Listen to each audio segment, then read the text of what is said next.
فرش التراب يضمني.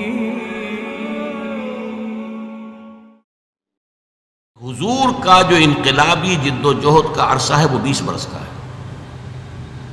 عرب میں انقلاب کی تکمیل جو ہے سن 8 ہجری میں ہو گئی. مکہ فتح ہو گیا، طائف فتح ہو گیا، حنین میں فتح حاصل ہو چکی، عرب میں انقلاب ہو گیا. لہذا 12 برس مکے کے اور 8 برس مدینہ کے شامل کر لیجئے، 20 برس. ان 20 کو 2 حصوں میں تقسیم کیجئے، 10 سال ادھر 10 سال ادھر. پہلے 10 سال کا حاصل یہ ہے جو میں نے آپ کے سامنے رکھ دیا کہ کل 125 یا 150 افراد ایمان لائے. آپ کی یہ حیثیت نہیں تھی کہ آپ مکے میں اپنے بل پر ان ہز اون رائٹ آپ قیام کر سکیں، لہذا آپ نے ایک کافر اور مشرک کی امان لی. یہ ہے 10 برس کی محنت شاقہ کا حاصل. اگلے 10 برس میں وہ انقلاب جس تیزی کے ساتھ مکمل ہوا ہے، اسی سال جب کہ طائف سے واپس آئے، حج کے ایام میں آپ پھر رہے ہیں مختلف وادیوں میں جہاں حاجی ٹھہرے ہوئے ہیں.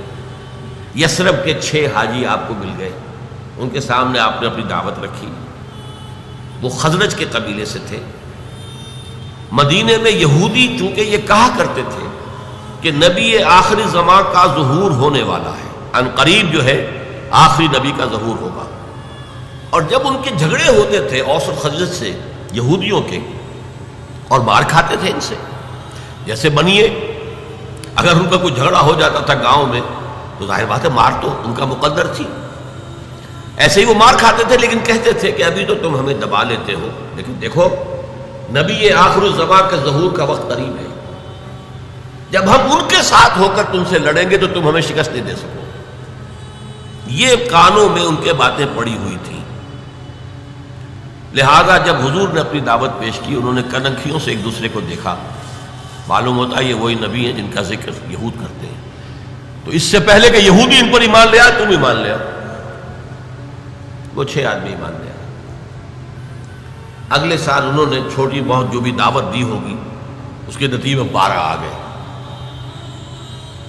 اب انہوں نے کہا کہ ہمیں کوئی مبلغ دیجئے، کوئی معلم دیجئے، مقری دیجئے جو قرآن ہمیں پڑھائے. آپ سے تو ہماری ملاقات اب 1 سال بعد ہوگی، اس لیے کہ عرب میں سفر کرنا کوئی آسان کام تھا. ہر وقت خطرہ قتل و غارت کا، قافلے لٹ رہے پٹ رہے.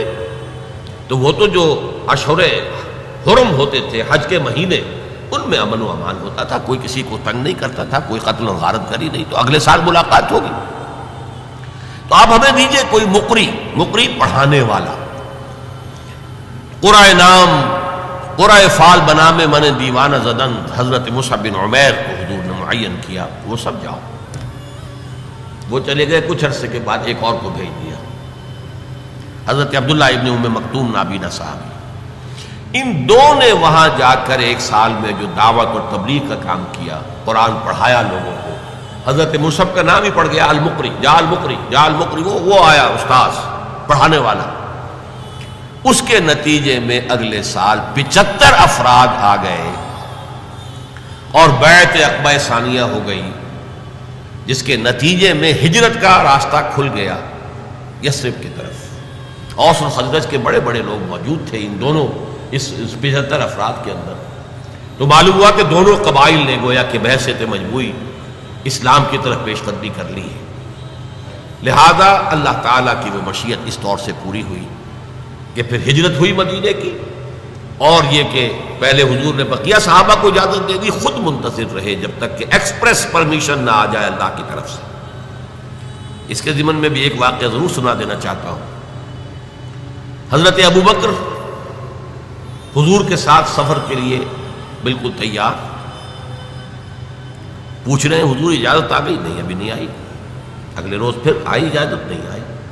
حضرت عائشہ فرماتی ہے ایک دن عجیب ہم نے دیکھا، دوپہر کے وقت اپنے چہرے اور سر کے اوپر کپڑا آپ نے اوڑھا ہوا ہے پوری طریقے سے. بہت غیر معمولی بات، دوپہر میں عرب میں کسی کے ہاں جانا اور وزٹ کرنا جو ہے یہ نہ آج جو ہے کوئی پسندیدہ بات ہے، نہ پہلے کبھی تھی. یہ قیلولے کا وقت ہے.